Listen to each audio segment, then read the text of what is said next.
Once their respective landing Boosters' zones. landing legs have started. Star boosters' landing legs have deployed.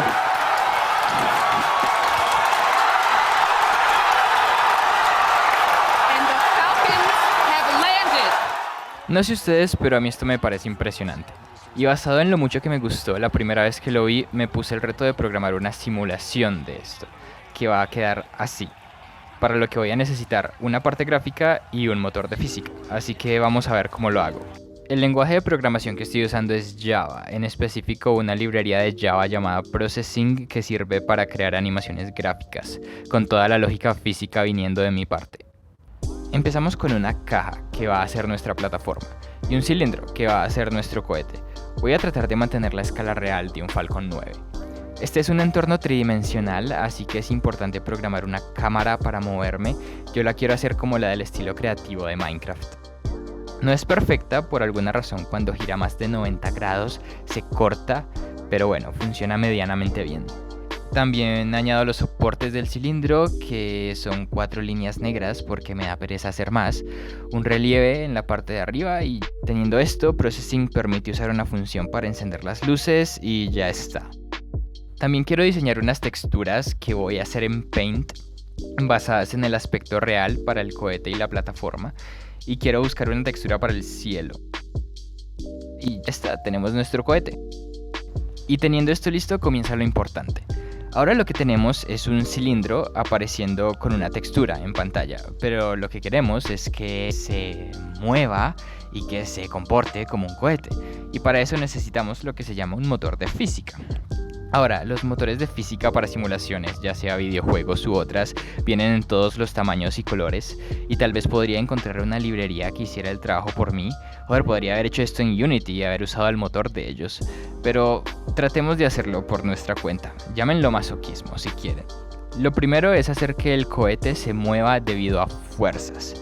Por ejemplo, cuando se tiene un videojuego de 2 dimensiones y un personaje salta, hay una fuerza de gravedad que lo empuja hacia abajo. En nuestro caso, quiero que el cohete se mueva con fuerzas como la de propulsión o igualmente la de gravedad.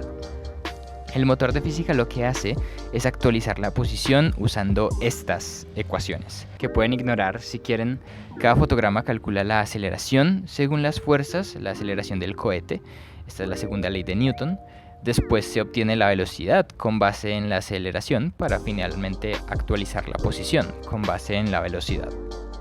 En el código esto se hace con una función update dentro del cohete, en la que se calculan las 3 ecuaciones que acabo de mencionar. Una de las fuerzas es la gravedad y también una fuerza de empuje del motor principal. Para mostrar mejor esa, quiero programar una especie de animación que muestre como un tipo de propulsión por esferas, como para que se vea que la propulsión está encendida. Al final queda algo como esto. Ahora, un detalle importante para notar de algunos cohetes de SpaceX es que tienen como una especie de propulsores en la parte de arriba que generan empuje expulsando gas frío.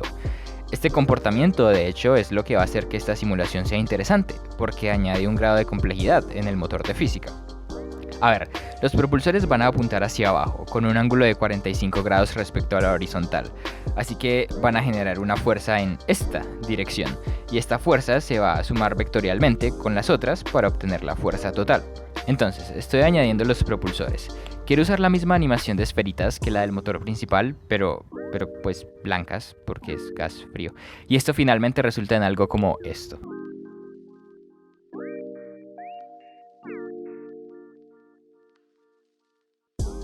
Ahora, creo que se puede ver el problema que hay. De la forma en que lo diseñé, el motor de física hace que las fuerzas muevan el cohete, mas no lo roten. En 2 dimensiones se puede ver aquí. En este ejemplo, las fuerzas solo trasladan el personaje de un lugar a otro. Un grado más de complejidad sería algo como esto, en donde las cajas pueden rotar y no solo trasladarse debido a fuerzas. Por ejemplo, la fuerza de impacto de la ola. En física, un objeto como este que rota de forma realista se llama cuerpo rígido, y los motores de física que manejan esto se conocen como, motores de cuerpo rígido. Entonces, para limpiar un poco el código, creo una clase de cuerpo rígido, y aquí dejo todos los cálculos de física, y que la clase cohete extienda el cuerpo rígido. Y aquí está el detalle. De la misma manera en que un objeto de 2 dimensiones se le define la rotación con un ángulo, en 3 dimensiones se le define no con un ángulo, sino con un vector orientación, que básicamente es un vector que contiene un eje y el ángulo de rotación respecto a ese eje. A estos vectores se les llama cuaterniones, pero pues a nadie le importa. Realmente lo que Processing está haciendo al renderizar el cohete es dibujar un cilindro en base a la ubicación de ciertos puntos.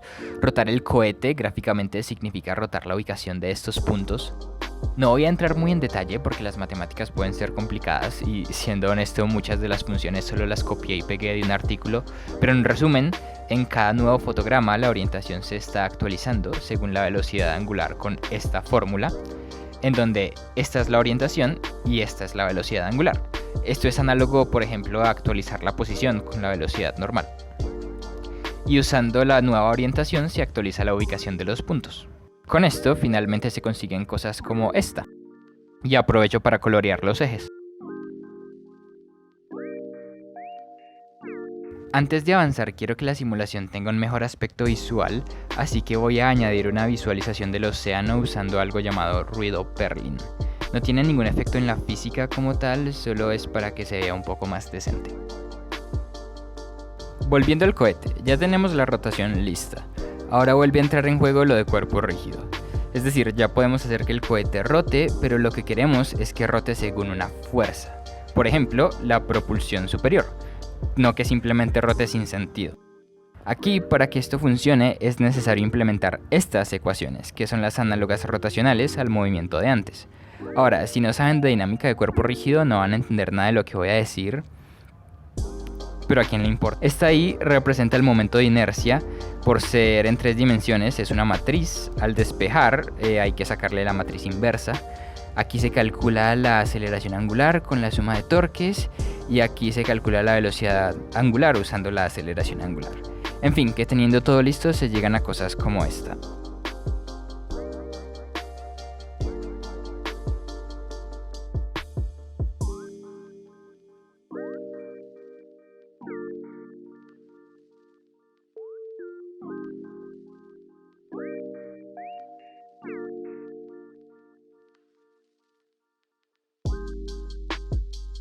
También añadí colisiones realistas con la plataforma porque no me gustó cómo la atravesaba, cosa que por su parte tomó mucho más tiempo del que me gustaría admitir y cuyo funcionamiento no voy a explicar porque este video ya está muy largo, pero se ve así.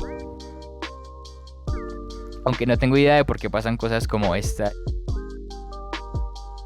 y no me importa lo suficiente como para intentar arreglarlo. Al final queda algo como esto, básicamente un videojuego.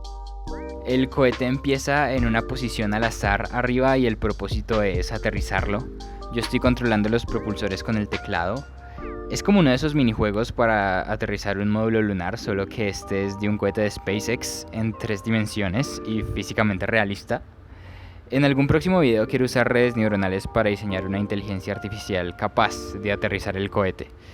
Todo esto lo hice para un proyecto de clase, me tomó aproximadamente un mes y creo que quedó medio decente, no sé. En fin, gracias por aguantar hasta el final. Y para los que estaban esperando, hagamos como que no me demoré 4 meses en subir este video. Nos vemos.